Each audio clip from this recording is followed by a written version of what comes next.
Hello guys, my name is Yogesh Sharma. Welcome to science cafe. कैसे हो आप सब लोग?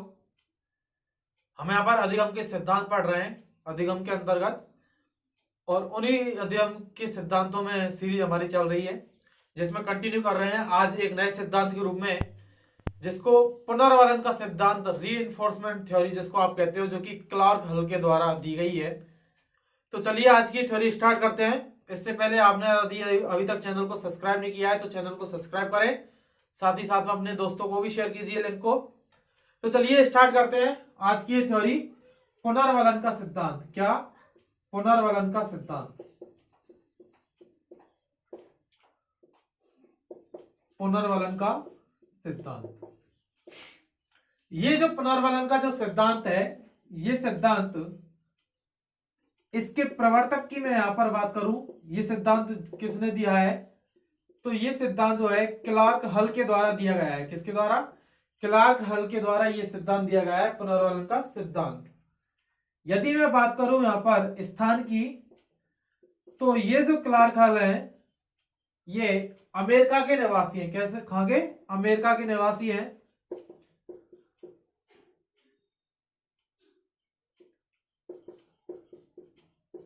अमेरिका के निवासी है, और 1942 में यह सिद्धांत दिया गया था, पुनर्वलन का सिद्धांत। इन्होंने अपने जो प्रयोग है वो प्रयोग किस पर किए हैं? चूहों पर। किस पर? चूहों पर इन्होंने अपने एक्सपेरिमेंट किए। ठीक है। क्लार्क हल जो है ये एक प्रकार के व्यवहारवादी विचारक है। कैसे? व्यवहारवादी विचारक है। कौन? क्लार्क हल, जिनकी हम यहां पर बात कर रहे हैं। बिहेवियर थ्योरिस्ट है। क्या? बिहेवियरिस्ट थ्योरिस्ट है। कौन? क्लार्क हल। व्यवहारवादी विचारक हैं, जिन्होंने अपने जो एक्सपेरिमेंट है वो अमेरिका में सन 1942 में किए। एक्सपेरिमेंट की मैं यदि बात करूंगा तो वो चूहों पर इन्होंने अपने एक्सपेरिमेंट किए। ठीक है, ये बात समझ में आई। बात करें हम क्लार्क हल की, तो इन्होंने अपने एक्सपेरिमेंट चूहों पर किए हैं, और चूहों पर प्रयोग करते हुए इन्होंने यहां पर पुनर्वलन का सिद्धांत दिया है, जिसमें इन्होंने कहा है कि आवश्यकता जो है, क्या? आवश्यकता की पूर्ति के लिए कोई ना कोई जो क्रिया है, कोई ना कोई क्रिया जो है वो आवश्यकता की पूर्ति के लिए की जाती है। किसके लिए की जाती है? आवश्यकताओं की पूर्ति के लिए कोई ना कोई क्रिया जो है की जाती है। यदि किसी भी उद्देश्य से कोई भी नीड है आपकी, और वो किसी ना किसी उद्देश्य से जुड़ी हुई होती है, और उसी उद्देश्य के लिए हम कोई ना कोई जो है उस नीड को ध्यान में रखते हुए वहां पर अपने कार्य को अंजाम देते हैं। तो उसकी यहां पर बात की है किसने? क्लार्क हल ने। देखिए भाई, इनका जो एक्सपेरिमेंट है वो चूहों पर किया गया है इन्होंने, और चूहों पर एक्सपेरिमेंट जो किया है उसमें क्या किया है इन्होंने? देखिए एक्सपेरिमेंट को समझिए। यहां पर ऐसे समथिंग, ठीक है,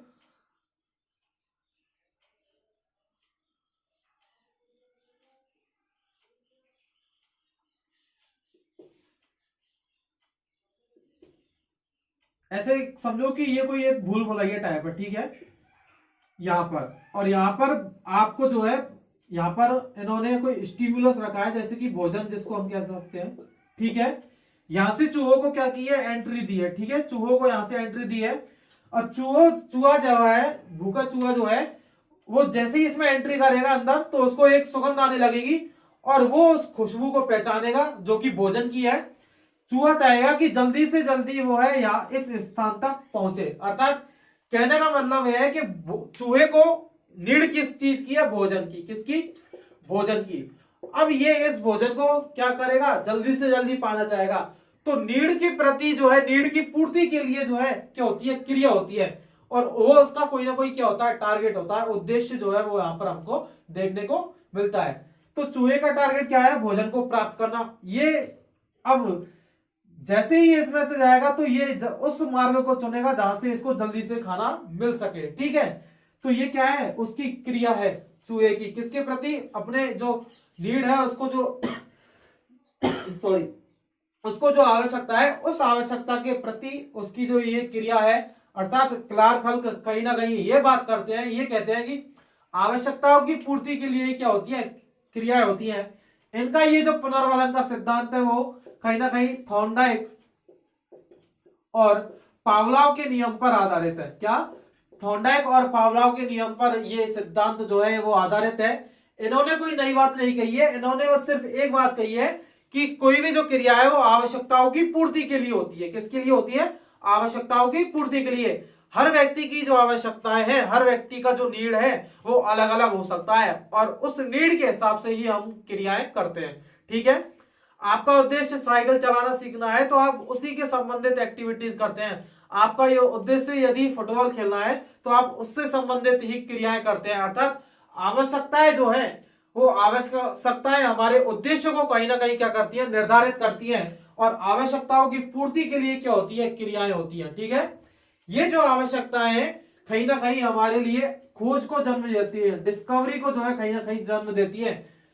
आपने देखा है कि जितनी भी डिस्कवरी होती है, खोज जितनी भी होती है, जितने भी अनुसंधान होते हैं, वो खोज जो है किसी ना किसी आवश्यकता की पूर्ति के लिए ही होते हैं। किसके लिए?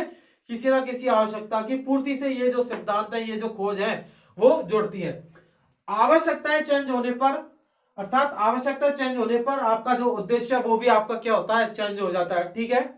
यदि मैं फिलहाल के परिप्रेक्ष्य में यदि मैं आपसे बात करूं इस सिद्धांत को लेकर, तो आज की हम शिक्षा पद्धति की बात करें, आज का जो अभी फिलहाल में जो एजुकेशन सिस्टम जिस तरीके से कार्य कर रहा है वो इस दौर की क्या है? नीड है, वो बहुत जरूरी नीड है। कहने का मतलब है ऑनलाइन टीचिंग जो है वो आज के समय की मांग है, डिमांड है, यहाँ पर नीड है उस चीज की, क्योंकि विद्यालय जो है प्रॉपरली रूप से बंद है मार्च से। तो बच्चे जो है अपनी एजुकेशन कैसे पूरी करें, तो उसके लिए यहाँ पर ऑनलाइन प्लेटफॉर्म जो है ये आपकी क्या है? नीड है, आपको इसकी क्या है? जरूरत है। जैसे ही आपको प्लेटफॉर्म मिलता है आप इस जरूरत को पूरा करने के लिए क्या करते हैं? क्रियाएं करते हैं। ठीक है? आप ऑनलाइन स्टडी करते हैं। तो ये जो क्रियाएं हैं, ये जो आवश्यकता है, वक्त आने पर, समय आने पर चेंज हो सकती है।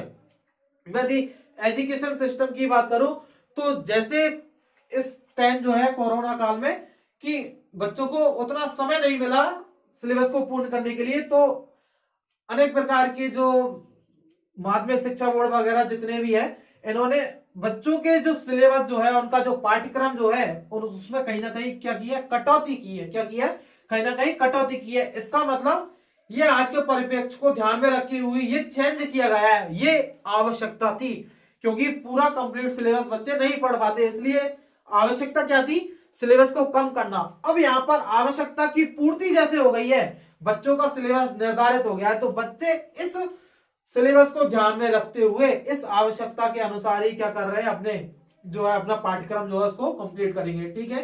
तो आवश्यकताएं समय समय पर चेंज की जाती है। जैसे ही आवश्यकताएं चेंज होती है वहां पर उद्देश्य भी धीरे धीरे क्या होने लगते हैं? चेंज होने लगते हैं। तो इनका जो सिद्धांत है, किसका? पुनर्वलन का जो सिद्धांत है, जो कि क्लार्क हल के द्वारा दिया गया है, ये सिद्धांत जो है आवश्यकता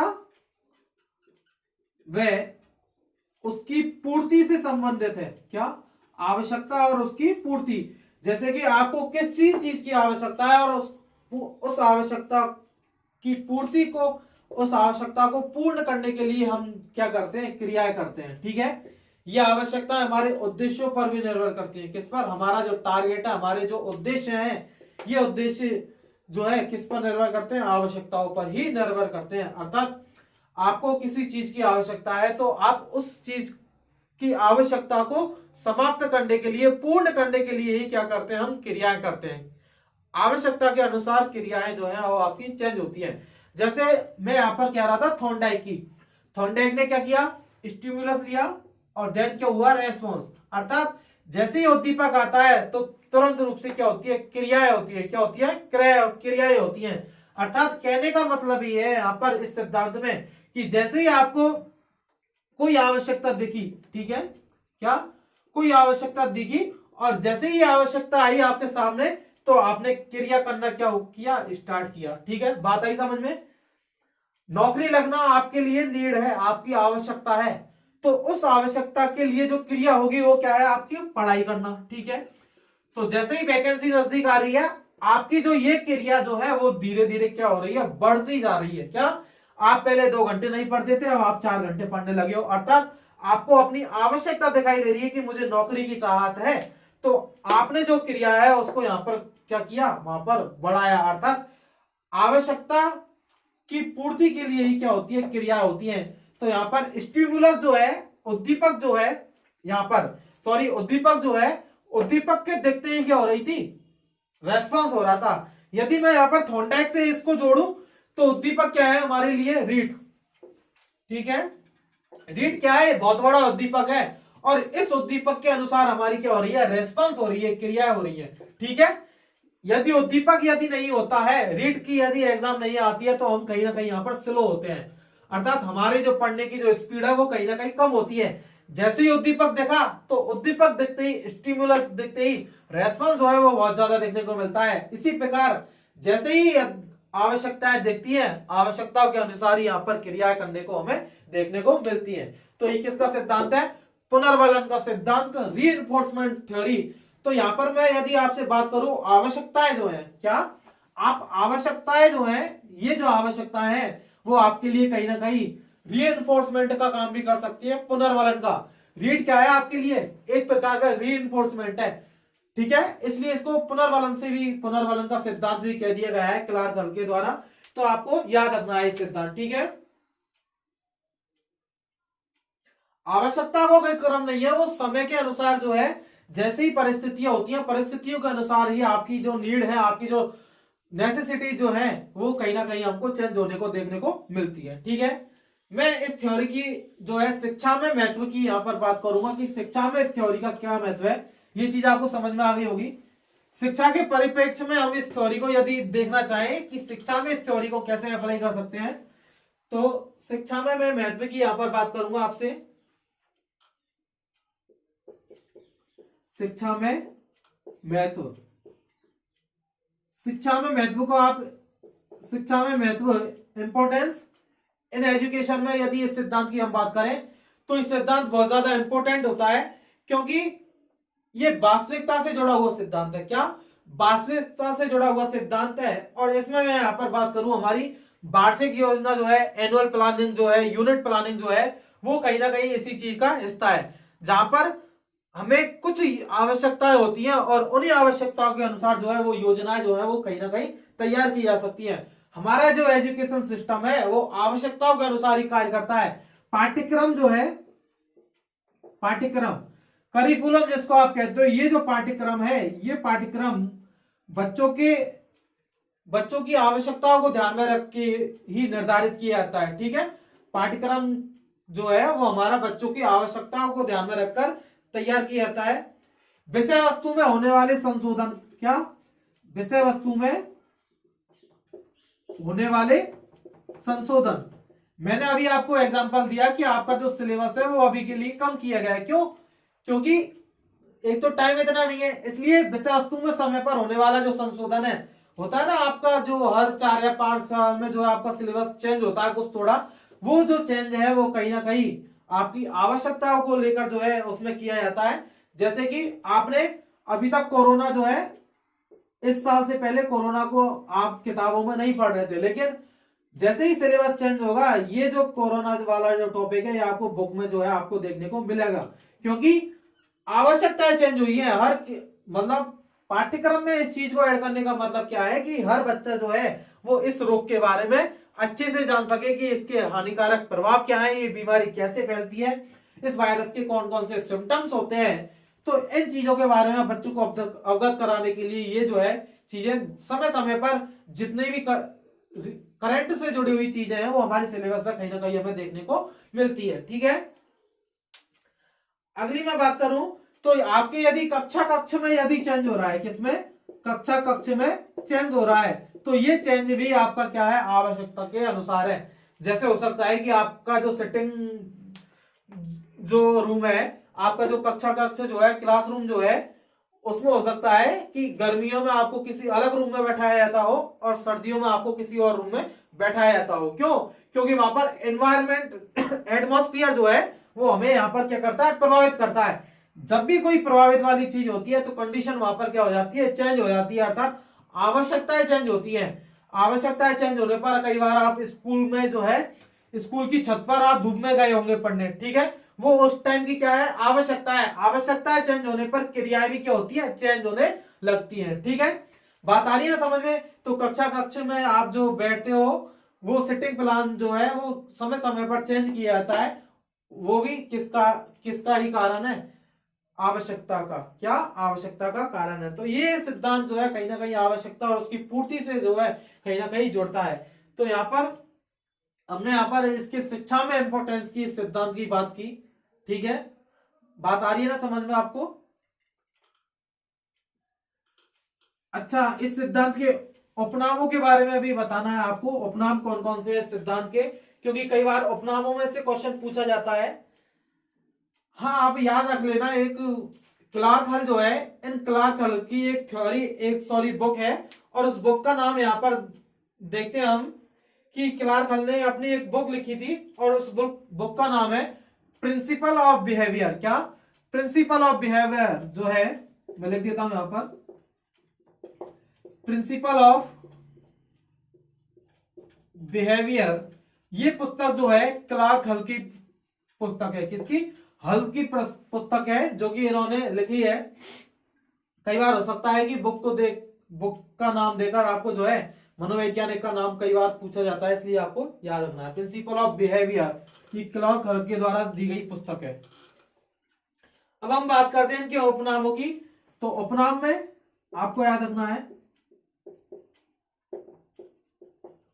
प्रबलन का सिद्धांत। क्या? प्रबलन का सिद्धांत। लिखना चाहो तो लिख लीजिए आप, सबलीकरण का सिद्धांत। सबलीकरण का सिद्धांत, प्रबलन का सिद्धांत, सबलीकरण का सिद्धांत, चालक न्यूनता सिद्धांत, चालक न्यूनता सिद्धांत। ठीक है, चालक न्यूनता सिद्धांत, आवश्यकता पूर्ति सिद्धांत जिसको हम कहते हैं, आवश्यकता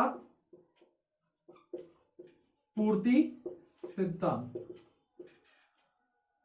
चालक क्या होता है, मोटर क्या होता है, इसको आप जानिए। मोटर जो है किसी भी कार्य को करने के लिए प्रेरित करता है। क्या? जिसको आप मोटर मतलब ड्राइव कह सकते हो एक तरीके से। ड्राइव जो है वो किसी भी कार्य को करने के लिए क्या करेगा? प्रेरित करेगा, प्रेरित करेगा। एक प्रकार से रीइंफोर्समेंट की बात की जा रही है, पुनर्वलन की यहां पर बात की जा रही है। ठीक है, तो ये सिद्धांत के कुछ नाम है। इन इन नामों को आपको याद रखना है। कई बार इन्हीं में से आपसे जो है क्वेश्चन पूछा जाता है, तो आपको याद रखना है कि ये सभी इस सिद्धांत के क्या है? उपनाम है। यहां पर ये सिद्धांत खत्म होता है। अगले जिस सिद्धांत के बारे में हम चर्चा करने वाले हैं यहां पर, वो सिद्धांत है अनुभवजन्य सिद्धांत। कौन सा? अनुभवजन्य सिद्धांत की हम यहां पर अब बात करेंगे। अगला सिद्धांत है अनुभवजन्य सिद्धांत। ठीक है, एक्सपीरियंस थ्योरी जिसको हम कहेंगे। अनुभवजन्य सिद्धांत जो है, इसके प्रवर्तक की मैं यहां पर बात करूं तो वो है कॉल रोजर्स। क्या?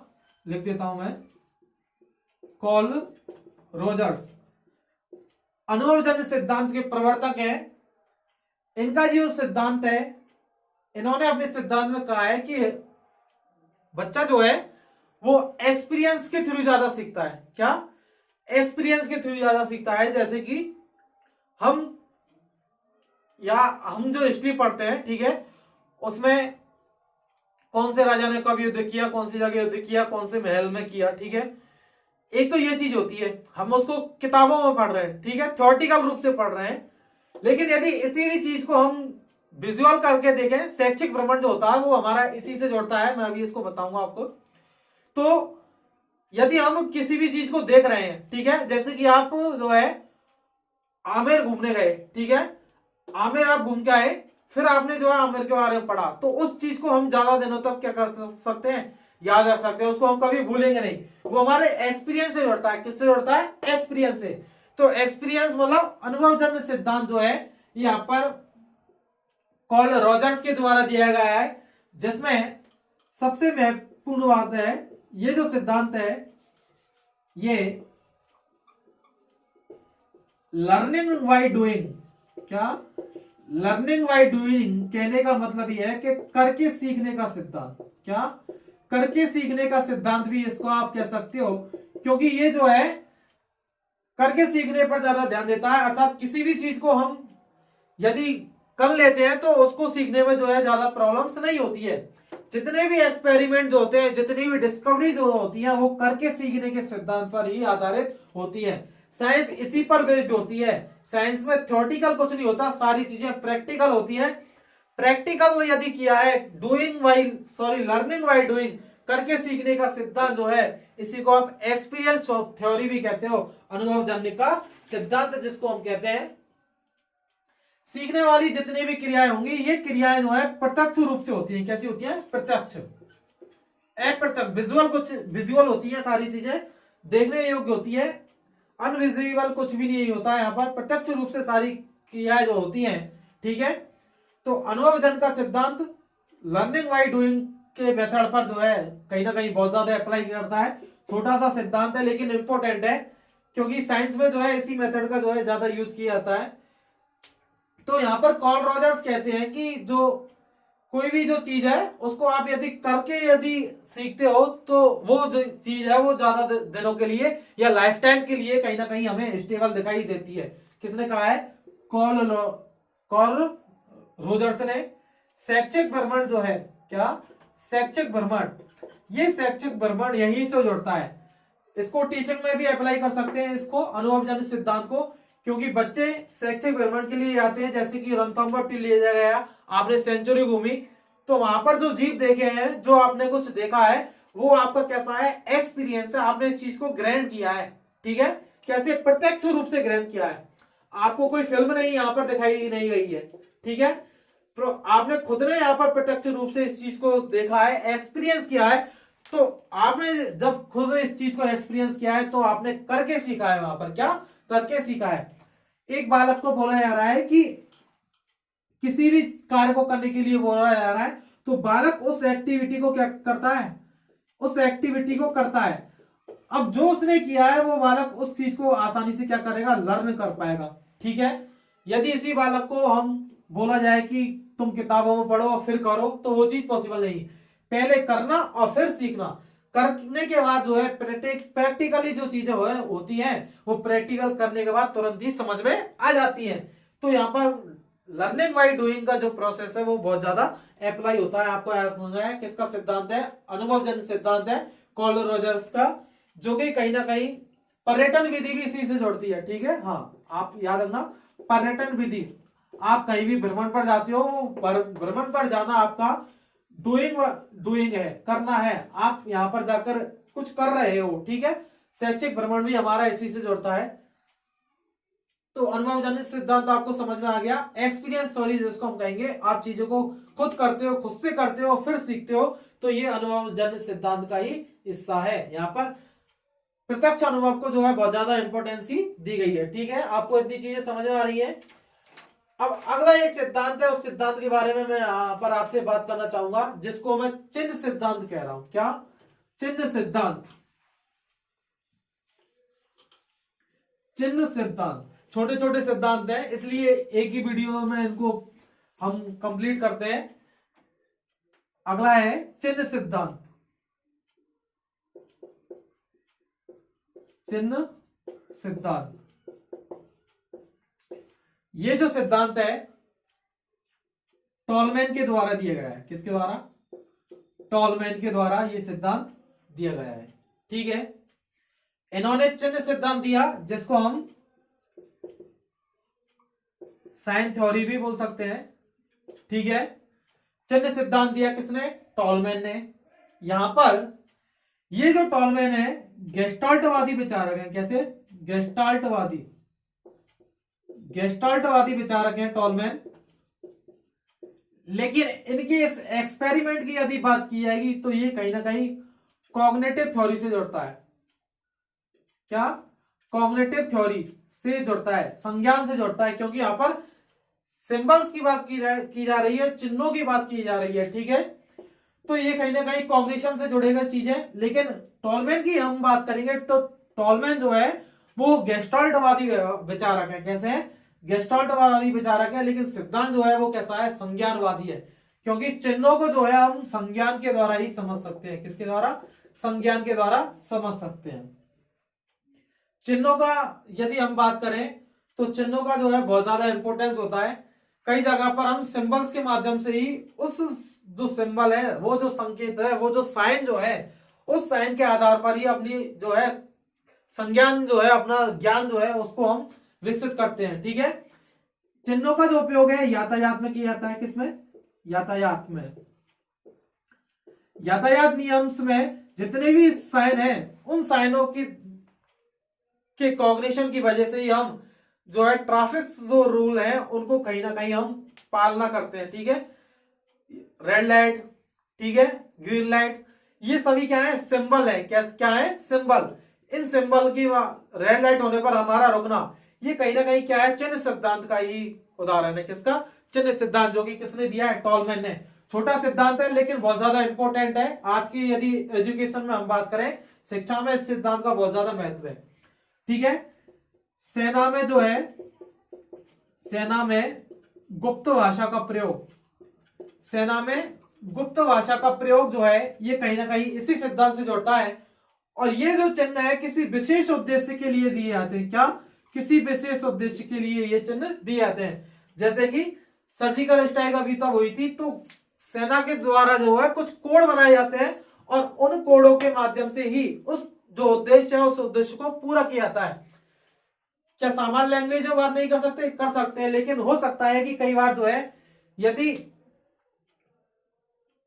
किसी दूसरे पर्सन ने, यदि जो कि हमारे देश का नहीं है, यदि उसके द्वारा वो चीजें सुन ली जाती हैं, तो कहीं ना कहीं ये जो उद्देश्य है, इस उद्देश्य में कहीं ना कहीं जो है नाकामी नाकामी का सामना कर सकता है। इसलिए कुछ कोड वर्ड जो है सेना की तरफ से वो यूज किए जाते हैं। ये कोड वर्ड जो है किसी विशेष उद्देश्य के लिए दिए जाते हैं। क्या? किसी विशेष उद्देश्य के लिए दिए जाते हैं। ठीक है, मानचित्र जब हम भरते हैं तो मानचित्र में भी चिन्हों का उपयोग किया जाता है। किया जाता है या नहीं किया जाता?